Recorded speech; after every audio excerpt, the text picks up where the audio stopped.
ರಾಜೀನಾಮೆ ಮನೆ ಕರೆಸಿ 5 ನಿಮಿಷ ಹೇಳಿದ್ರೆ ರಾಜೀನಾಮೆ ಆಗೋತತೆ. ಅದಾನಿ ಒಂದು ಗೌರವ ನಾಗೇಂದ್ರ ಸರಿ ಕೊಟ್ಬಿಡಿ, ಅವನು ಕಳಿಸ್ಬಿಡಿ ಮನೆಗೆ.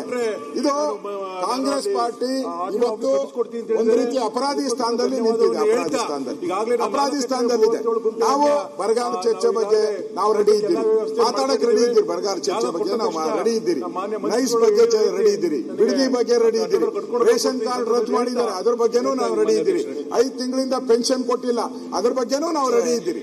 ಎಲ್ಲರೂ ಓಪನ್ ಆಗಿ ಒಂದು ಕೋಟಿ ದಲಿತರಿದ್ದಾರೆ, 1 ಕೋಟಿ ದಲಿತರು ಬೇಕಾ ಒಬ್ಬ ನಾಗೇಂದ್ರ ಬೇಕಾ? 1 ಕೋಟಿ ದಲಿತರು ಬೇಕಾ ಒಬ್ಬ ನಾಗೇಂದ್ರ ಬೇಕಾ?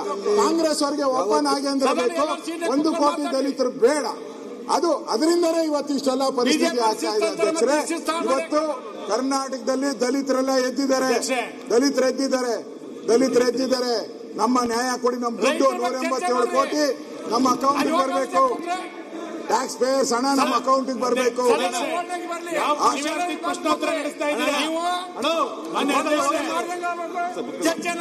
ಅಧ್ಯಕ್ಷರೇ, ಯಾವ ಪುರುಷಾರ್ಥಿಗೆ ಪ್ರಶ್ನೋತ್ತರ ನಡೆಸ್ತಾ ಇದ್ದೀರಾ ನೀವು ಅಧ್ಯಕ್ಷರೇ?